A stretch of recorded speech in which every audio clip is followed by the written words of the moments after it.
my name is Samuel and welcome back to another video where today we shall be taking a look at the set 71775 Nia's Samurai X MECH, which does include 1003 pieces, 7 minifigures, and this does retail for £100, $120 and €110, which is really weird, the fact that the euros and dollars is not matching. You can see we have the side build here, we have Nia's Samurai X MECH here, and we have the minifigures down below, which look pretty awesome. Now let's start off by taking a look at the minifigures. So starting off with Nia in her brand new Samurai X outfit here, which you can see it's got a couple references. She pays a homage to her previous life as the Water Ninja, which I really like the touch of that. I think it is done really well. You can see the dark azure blue for her body base, and then we've got like the dark red bandana for her waist printing there, which mine has got some faults, which is kind of annoying. But yeah, I really like they've done that. I feel like it just really ties it up, the fact that she still has got to remember her life as the Water Ninja, but of course that is over, and truthfully I kind of hope it stays that way because it would just be such a cliche if she gets her powers back again. But moving her around, you can see her back there, which is really cool, and if we remove that there, you can see this here, which I really like her printing there. The gold again, most probably should have a few more layers, but still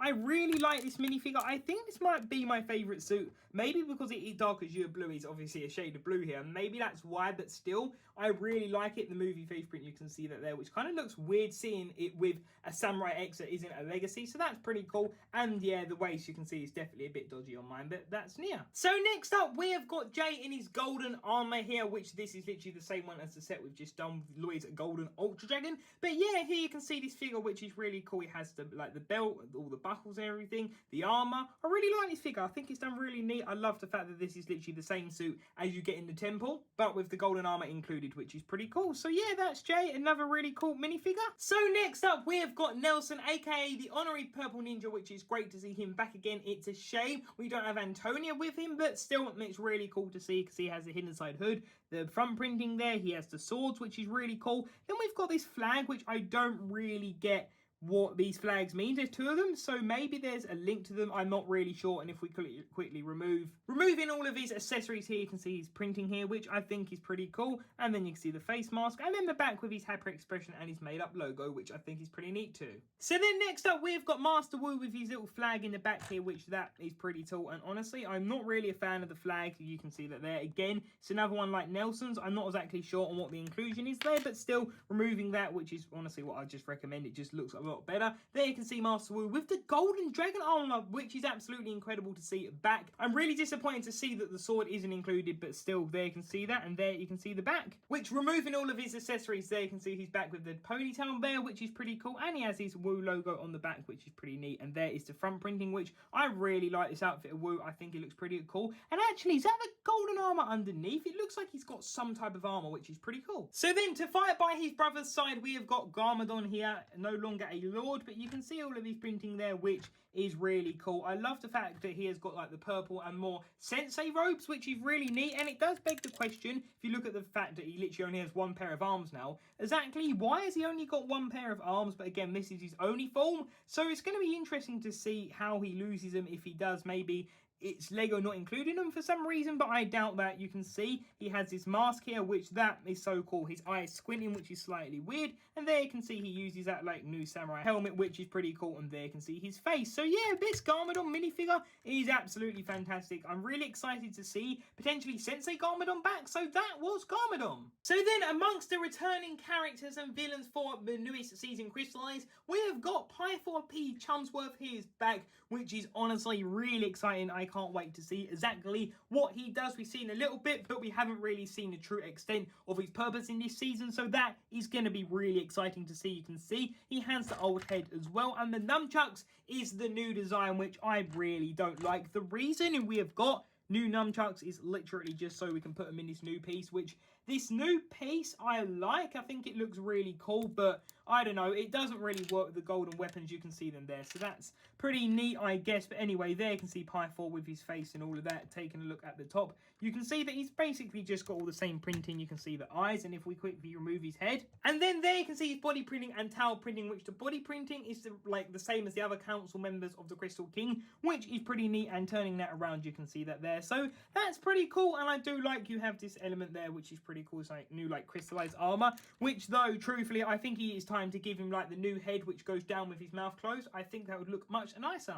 So then up next, we've got the mechanic in his crystallized form, which is what I want to nickname these now. They're crystallized form with the Council of the Crystal King's body printing here, which is pretty cool that he shares with the others. You can see we have this new face print, which is really cool. Then if we just look around, you have his armor, which removing that, you can see his back printing here, which is really neat. And if we turn around again, you can see a better look at his face print and all of that. So that's pretty cool. But then if we take a look at this arm, I just don't think this is right at all. We really need a new mold for it. Lego still not done one. In their massive Ninjago expensive garden set, there was really no excuse not to give him an arm, but now he's back again with no arm. It honestly is really disappointing. This figure, again, he's so nearly there, but no, they really fell short. Just some minifigures, especially with a spirit as well, could be so good, but they really cheap out, so that honestly is a disappointment. He at least could have used this arm on that side. That would have at least been something, but no, he doesn't have that. So, yeah, that's what he looks like. It's definitely a shame, but I mean, it's just one of those things. Anyway, let's move on to the final figure. And finally, last but certainly not least, we have another Vengestone Warrior here, which honestly is just such a fantastic figure.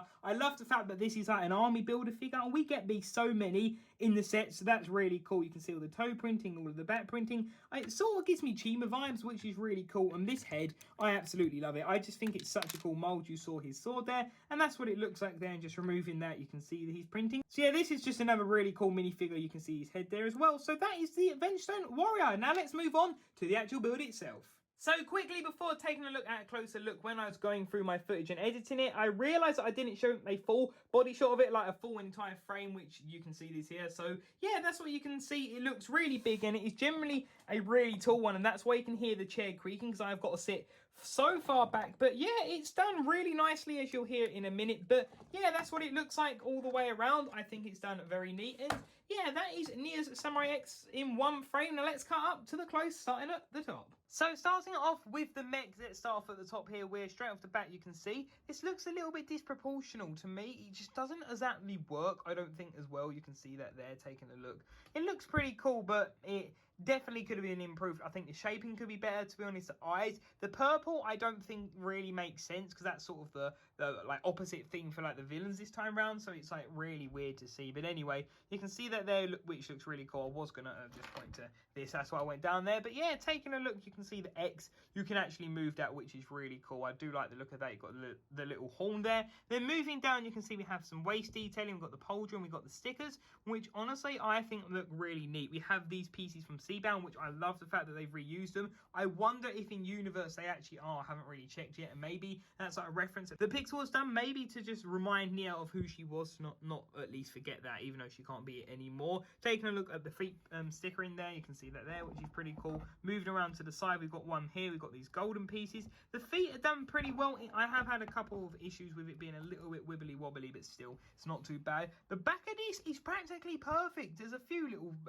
anti-studs here, but honestly, I don't think Lego should get rid of all of them, because it just wouldn't look real. It would look like a mock. It would look just unrealistic, you know, from what we're used to. But I guess that's only because what we're used to. You can see we have the arm here, which we're trying to push that in. It doesn't really want to go in anymore, which maybe that's a design flaw for me or whatever, but still, maybe just keep an eye out for that. You can see the back here, which this gold detailing is really nice. You have these back of the arms here, and just everything on the back just looks really well polished, which I really like. You have the head here, which you can sort of see how that's done with like a tile, an angle, and all of that. So yeah, the mech looks pretty cool when you look at that. You've got the pauldron here, you've got the spring-loaded missiles, what I'm trying to say here. You can see we have the arm joint, and we've also got the Woo Hat and Mist sticker there, which looks pretty neat. And this can do a 360, can turn all the way, and it can go all the way up there and all the way back. So this is what I mean, like you can't really move it one-handed, which isn't the best, but still you can see that you can move it all the way that way as well. Then you've got the Mixel, one of the big Mixel joint pieces, maybe Bionicle, that joint piece either way, that has the hand and the sword, which is pretty neat. So you can see that there we have the side of the leg. Sorry if I quickly move up that, you can see that there, which is pretty cool. So then, apologies, I'm going to quickly butt in and just show something else I later found out. This set actually has got knee joints. Originally, I did not realise this. I guess it was covered up by the cockpit piece, but here you can actually see that they have knee joints here, the swivel, which is just absolutely insane. I did not realise that before, but there you can see that. So it can move quite far back, can sort of do some limbo there, which is quite funny, but the cockpit piece doesn't really allow for it to go back as like with it, so that's definitely not the best, and it only can really go backwards. So yeah, it has got knee joints, which is another really good thing, but I'm not going to redo the ending because that is a positive and it doesn't really affect my ending. So yeah, that's really what the mech is. You can see how you fire them, you just press them up, but we don't really want to do that. You can move the cannons that way, you can move them down, you can move them around, you can move them all every which way, which is pretty neat. So yeah, I really like those cannons. I think those are really cool. They definitely could have done with being in a little bit. They definitely stick out too far for me, but taking a look at the top of the mech here, you can see that there, which is pretty awesome. And yes, of course, you can open it to reveal Nia in there, which that's definitely not accurate. I had a look at the scene when she breaks them out, just so I can kind of compare it and just make any notes I can. Which, taking a look at the interior, you can see we have this sticker of Samurai X and the Ninja from season 2, I believe. And then moving on round, you can see we have that there, which that is just really cool. I really like that area.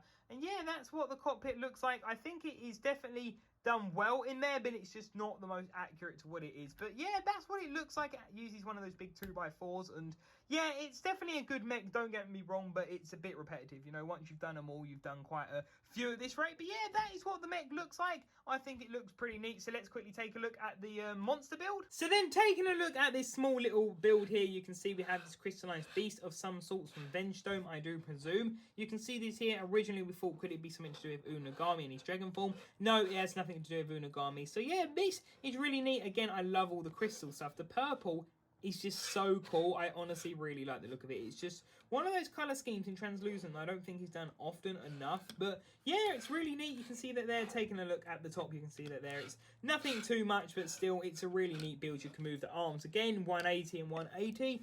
I do believe you can see the head, which looks really cool. You can angle that down and up. It has no eyes, which is really weird, and the mouth cannot open. So yeah, that's what it looks like. It's just a nice little build. I guess you can have someone stand on the top or sit there, but I don't really know why. Though, I mean, this looks pretty cool. I mean, just imagine this, like, Garmadon just riding into battle like this to face, like... But yeah, that's what it looks like. I think it's pretty neat. Now, let's move on to the next bit. Actually, there's the other side. So yeah, let's move on to my final thoughts of this set. So there we have it. Nia's Samurai X mech from Ninjago Crystallized. This set, I think, is really good. I love the gold accent, the details, the red for the X, which is kind of ironic as our original mech was red. So I think that's a really good, like, little poetry, if you want to call it that, like film poetry here. You got the dark Azure blue, absolutely lovely. The black accents, the knee pads here is really cool. The swords, I really like. This beast here is really good. The minifigures are nearly perfect. Little Nelson, great. Garmadon, fantastic. Wu, fantastic. I don't get the flag bit at all, but still, I will take those off once I'm done here and once I've done the figure part, which I will do after. And then in there, he should have the Dragon Blade 100%. Nia, fantastic. Jay, fantastic. Pyre4, I'm not exactly sure on the purple eyes, but if that might be due to the fact he's been taken over. So that's cool. I still don't like those shurikens, but the mechanics arm is absolutely garbage. It at least needs to be like that one. I just feel like Lego could definitely do a much better job. But yeah, I really do like this mech. It definitely could be done a bit more accurate, but still, I think it's okay. And the price point, I definitely would like to see this most probably for about 80. 75 would be an absolute chef kiss price right there, but still, it's not the worst price. It is decent. It's okay. It's one of those, it's good to, it's a set that if you've got to pay full price to get a freebie, it's definitely worth it. I love the fact that the back is done. The durability is a bit wibbly wobbly when you're trying to do it, and like I showed you, trying to move it there. And actually quickly, if we actually move it up, I like the fact that they did include like the little rubber pieces there, so that was definitely a nice little addition. And there we can see the minifigures again. So yeah, what do you think from this set? Leave your thoughts in the comment section down below. Are you going to pick this set up? What do you think? Again, leave your thoughts in the comment section down below, and until the next video, I'll see you there. Bye for now.